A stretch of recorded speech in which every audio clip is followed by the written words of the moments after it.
আজকে দুপুরের রান্নার আয়োজন চলছে। আমি আজকে গরুর মাংস রান্না করব দুপুরের জন্য ইনশাল্লাহ। তো গরুর মাংসের সাথে আজকে দুপুরে আবার ওদের বায়না আছে যে খিচুড়ি খাবে। তো দেখি কতটুকু রান্না করতে পারি। আজকে গরুর মাংস বসানোর জন্য আমি গোটা মশলা সব আগেই দিয়ে দিয়েছি। এখন হচ্ছে এই যে পেঁয়াজ কুচিগুলো দিয়ে দিলাম। আজকে চুলায় গ্যাস খুবই কম, তো গরুর মাংস যেহেতু রান্না করবো আর গ্যাসেরও সমস্যা, আমি একে একে সব কিছু দিয়ে মশলাটা ভালো করে একই সাথে কষিয়ে নিব। আমি আলাদা করে মশলাটা কষাবো না, কারণ গ্যাসের যেহেতু সমস্যা, আলাদা করে মশলা কষাতে গেলে আমার অনেক সময় লাগবে। একদমই গ্যাস নেই। এখন অলমোস্ট 11টা বেজে গেছে। শুক্রবার যেহেতু ওরা আবার নামাজে যাবে, 2টার মধ্যে খাবার রেডি করতে হবে। তো আমি এখন সব গুঁড়া মশলাগুলো এখানে দিয়ে দিব। তো আমি আদা রসুন যা আছে সব কিছু দিয়ে দিয়েছি, মরিচের গুঁড়া, ধনিয়ার গুঁড়া টুড়া যা যা গরুর মাংসের মশলা যা আছে সব কিছু দিয়ে এখন এটাকে ভালো করে মাখাবো। লবণ টবণ সব কিছু দিয়ে দিয়েছি, মাখিয়ে আমি এটাকে কষাতে দিব। গ্যাস যেহেতু খুবই কম আমার, এছাড়া আজকে কোনো উপায় নেই।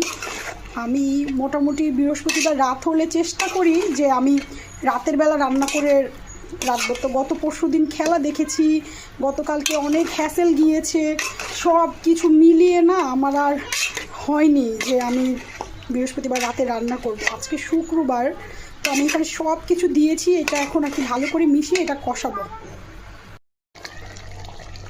মাংসটা কষানো হচ্ছে। গরুর মাংস অনেকই সুন্দর কালার হয়েছে। আজকে বৃষ্টি বৃষ্টি আবহাওয়া, তো রৌদ্রের কোনো নাই, তাই দিনের বেলাও তেমন আলো নাই, অন্ধকার অন্ধকার লাগছে।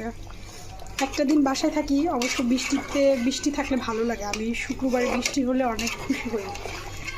সারা সপ্তাহ বৃষ্টি হলে বৃষ্টির মধ্যে অফিস করতে খুবই অসুবিধা হয়ে যায়, কারণ হচ্ছে রাস্তাঘাটের খুব খারাপ অবস্থা থাকে। তো এই তো আমার মাংস কষানো চলছে, আমি আলুটাও দিয়ে দিয়েছি।